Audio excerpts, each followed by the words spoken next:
হ্যাঁ আচ্ছা তাহলে আজকে রাখলাম, কালকে কথা বলবো। বন্ধু প্রচুর গরম পড়ছে, হাফ প্যান্ট বেতাও গরম, আরে এর ভিতর তুই জিন্স প্যান্ট পরছিস, কি বলবো তোকে। বন্ধু সেই গরমের ভিতরে অনেক বলদ আছে তারা ফুল প্যান্ট পরে, খালি বল তোরা বলদ নাকি? চল আজকে বাড়ি যাই, গোসল দেওয়া লাগবে, অনেক গরম পড়ছে। আর আমি 3 কোয়ার্টার প্যান্ট রেখে হাফ 2 কোয়ার্টার প্যান্ট পরছি।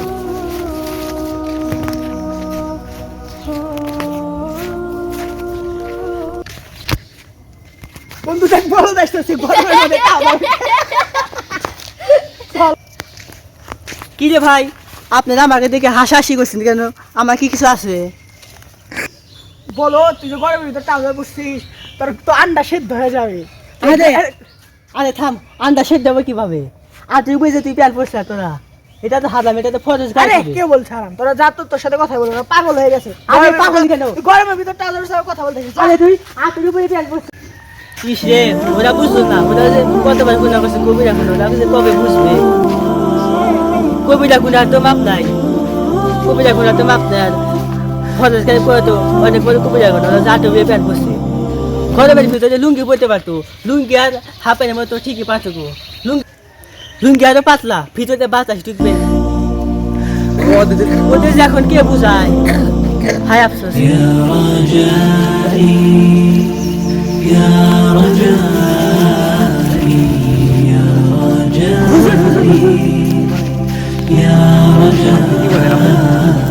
হুজুর আমার দুটো বন্ধু আছে তো, ওরা আটুর উপরে প্যান্ট পরছে, ওরা বলছে যে গরমের দিনে নাকি হাফ প্যান্ট পরে মজা আলাদা। এটা তো খুবই গুণা, আটির উপর প্যান্ট বাই করা। হুজুর এটা তো কি ফরজ গায়েব নাকি? আচ্ছা দেখি ওরা কোথায় আছে, আমাকে একটু নিয়ে যা। হুজুর হুজুর আসেন আসেন, হুজুর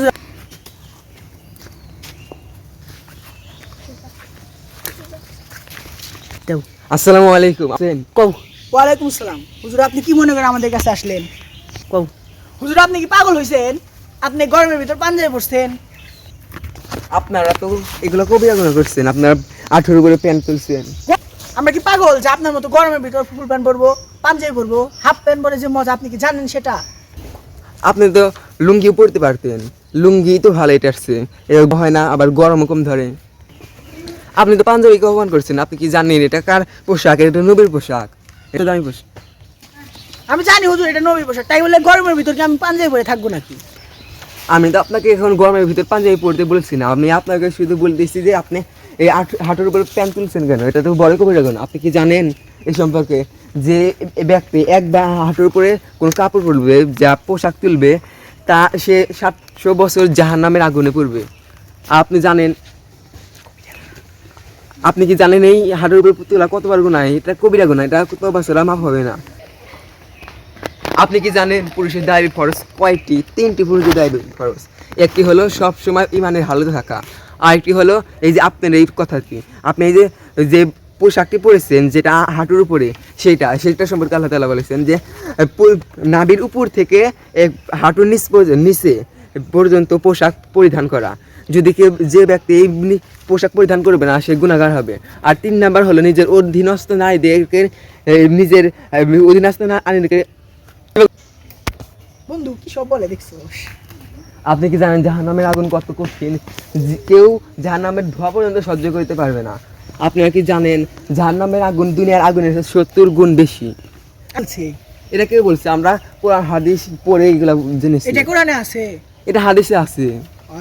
হুজুর বুঝতে পারছি, তাহলে হুজুর নাভির উপরে আর আঁটুর নিচে বললে কি ঠিক হবে? নাভির উপরে এবং নিজে যে আছে না টাকনোর উপরে, তাহলে হাঁটুর নিচে বললে কি গুনাহ হবে? হাঁটুর নিচে বললে গুনাহ হবে না, হাঁটুর উপর বললে গুনাহ হবে। হাঁটুর কোনো রকম বের করা যাবে না। আচ্ছা আমরা আগামী থেকে আর